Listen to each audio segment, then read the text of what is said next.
Se acercan cada vez más las elecciones en Estados Unidos y obviamente todo el mundo se pregunta quién va a ganar, pero también hay preguntas relevantes. ¿Quién le conviene más a la economía mundial y quién le conviene más a la economía colombiana? Aunque hay mucha incertidumbre, hay cosas que ya están bastante claras. Vamos a ver.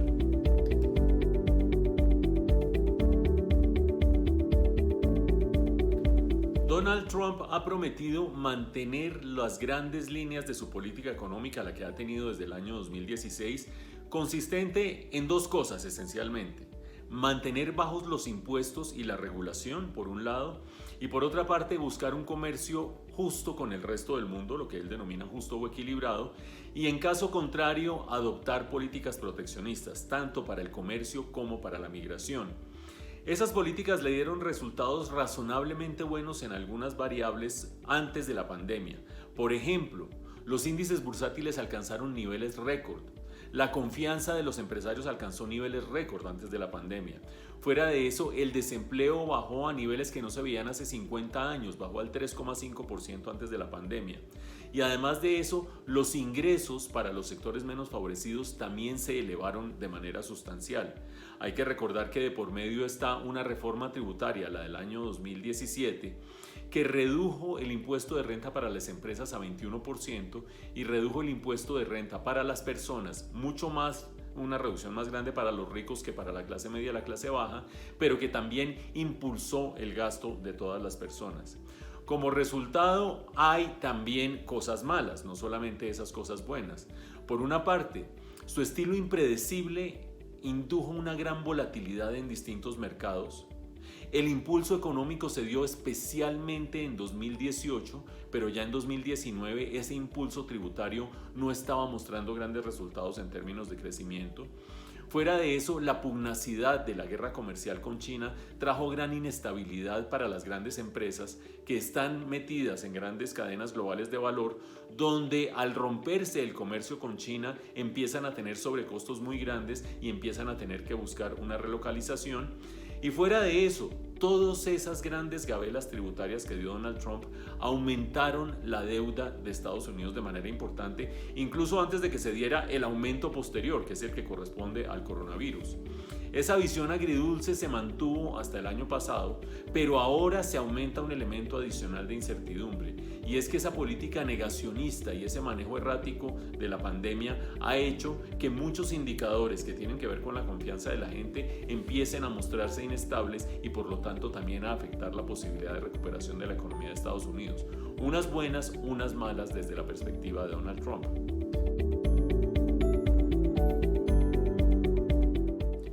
¿Qué propone Joe Biden? Unas medidas de corto plazo y unas medidas de mediano plazo. En el corto plazo, un plan de choque, un paquete de ayuda sustancial que pasaría en el Congreso, un gran paquete de ayuda que iría orientado a las empresas en parte, a los trabajadores en parte y a hacer gasto público en infraestructura especialmente orientada a apoyar las obras de los estados. Pero fuera de eso, un aumento del salario mínimo a $15 por hora, lo cual significaría un gran impulso para la demanda que favorecería a los hogares y también a las empresas.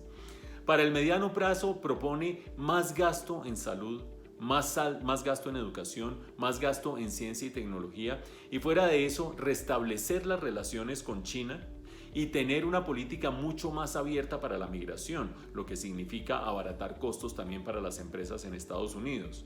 Obviamente todo ese paquete tiene un inmenso costo y Joe Biden propone adicionalmente unas medidas específicas para financiarlo. Dice que aumentaría los impuestos a todo aquel que gane más de $400,000 al año en Estados Unidos. Por eso clases medias altas y clases altas están en este momento pensando que Joe Biden les va a morder una tajada de su rentabilidad.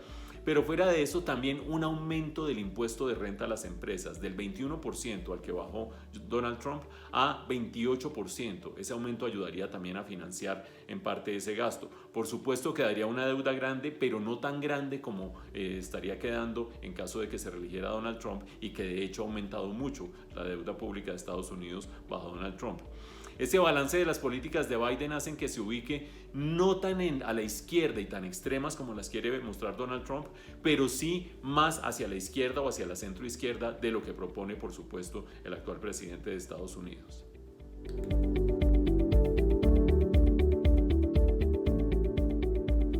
¿Quién le conviene más a América Latina y a Colombia entre Donald Trump y Joe Biden como próximo presidente de los Estados Unidos? Por supuesto que en una perspectiva amplia habría que considerar muchas variables, el tema de Venezuela, el tema de la seguridad nacional, el tema del narcotráfico, pero desde la perspectiva estrictamente económica hay un concepto que es fundamental hoy en día y es el que tiene que ver con la estabilidad y la predictibilidad en la economía internacional. ¿Por qué digo eso? Porque todos los gobiernos de la región han incurrido en aumentos sustanciales del gasto público, aumentos sustanciales de los déficits fiscales y un aumento sustancial también de la deuda pública. Y en esas condiciones, lo peor que nos puede pasar a economías latinoamericanas es que haya inestabilidad internacional, que genere perturbaciones financieras y haga que salgan capitales de nuestros países. Por ejemplo, Colombia en este año, para arrancar el año entrante, va a aumentar su deuda pública de 52% del Producto Interno Bruto a algo más del 62% del Producto Interno Bruto. Y eso significa que necesitamos capitales para financiar el déficit fiscal, para financiar el déficit externo y para financiar esa deuda pública. Si llega a haber una salida de capitales, porque hay gran perturbación financiera internacional o gran perturbación política, inmediatamente aumenta la tasa de cambio en nuestro país, en todos los países en los que haya fuga de capitales. Eso hace que se traduzca en un aumento de la inflación. Inmediatamente los bancos centrales, en el caso nuestro el Banco de la República, empezaría a aumentar de manera acelerada las tasas de interés y eso frenaría la recuperación de la economía colombiana. A nadie le conviene en este momento tener inestabilidad política internacional porque todos los gobiernos presentan vulnerabilidades desde el punto de vista de la financiación. En ese contexto es mucho más predecible Joe Biden, no porque sea viejo conocido, de hecho es un nuevo gobierno por conocer, sino porque Donald Trump ha demostrado durante los 4 años que ha estado en el poder que es muy impredecible, que cualquier medida que toma y cualquier decisión que toma las toma de manera visceral, de manera impulsiva, y eso genera, especialmente con China y especialmente también en lo que tiene que ver con los temas financieros, un gran potencial de inestabilidad. A América Latina desde el punto de vista económico le conviene más Joe Biden, a Colombia desde el punto de vista económico le conviene más Joe Biden y seguramente desde algunos de los elementos políticos que no vamos a analizar acá, también quizás le convenga más Joe Biden.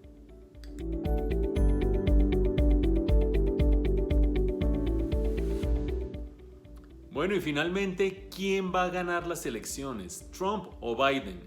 Por supuesto, esa es la pregunta del millón, dificilísima de responder. Cuando estamos a más o menos 2 semanas, un poco menos de 2 semanas de que se den las elecciones, Joe Biden tiene una cómoda ventaja en las encuestas nacionales.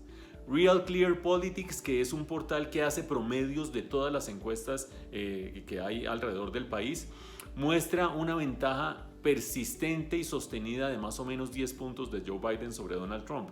Pero ustedes en este momento dirán, la ventaja nacional no sirve, aquí se necesita saber qué va a pasar con los distintos estados, porque hay que recordar que en Estados Unidos hay un sistema de colegios electorales. Cada estado tiene un número de delegados electorales y ese número después se reúne y termina escogiendo al presidente de Estados Unidos de acuerdo con qué partido haya ganado en cada estado.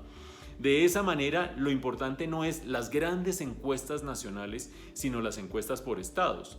Y hay unos que están a favor de los demócratas, unos a favor de los republicanos, y los que están indecisos son los estados claves. Hoy en día hay más o menos 8 estados que son claves. 8 estados de los cuales 7 ganó Donald Trump en las elecciones de 2016. Y de esos 8 estados, hoy Joe Biden tiene ventaja en las encuestas en 7 de esos estados, es decir, se le voltearían de ventaja de 7-1 para Donald Trump a 7-1 para los demócratas, en este caso Joe Biden. Sin embargo, todo puede pasar, sobre todo teniendo presente que el día 3 de noviembre, que es el día de las elecciones, no vamos a conocer los resultados ese día por la noche, ni al día siguiente ni al día siguiente. ¿Por qué? porque hay una inmensa cantidad de votos que se están haciendo por correo y que se van a hacer por correo. Y hay estados que ya están contando en este mismo instante los votos que les están llegando y van a tener un resultado pronto. Pero hay estados que por legislación estatal no pueden empezar a contar sus votos sino el día de las elecciones, el 3 de noviembre. Y entre ellos hay dos que son clave, el estado de Pensilvania y el estado de Michigan, que son dos de esos 8 estados que son los claves para definir las elecciones de Estados Unidos. Eso quiere decir que seguramente vamos a tener que esperar 5, 6 o 7 días para conocer finalmente los resultados, con un elemento adicional, y es que ya el día de hoy hay más de 300 demandas contra los procesos electorales de los estados. Muchos las desecharán los jueces y muchas irán incluso a la Corte Suprema de Justicia y serán desechados, pero quizás haya algunos que la misma Corte Suprema de Justicia va a querer revisar y eso puede demorar y enredar mucho más las cosas. Vamos a esperar a ver porque todos estamos a la expectativa.